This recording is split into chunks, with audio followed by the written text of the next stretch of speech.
Hello everyone, in this video I'm going to show you how to download and install Capcut PC for free in your laptop or computer that you're using. So to download the Capcut PC version, you just need to go to the start menu and then go to the Microsoft Store. If you don't find the Microsoft Store from here, you can search for Microsoft Store.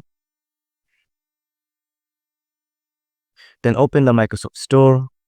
And after that, you just need to search here for Capcut.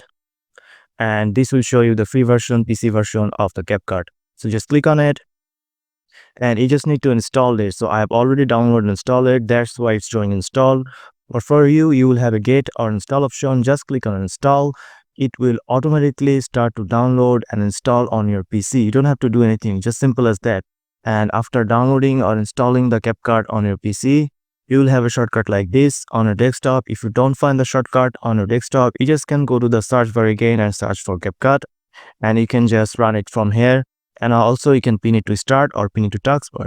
So just going to click on open and your Capcut will open like this. Now you can create a project from here. As I've already used Capcut for many times, that way I have some project in this. And also don't forget to sign in your Capcut with a Gmail account, or you will get a watermark after you exporting any project. So that's it guys. This is how you can download and install the Capcut PC version in your PC. So if you found this video helpful, please subscribe to this channel and thank you for watching.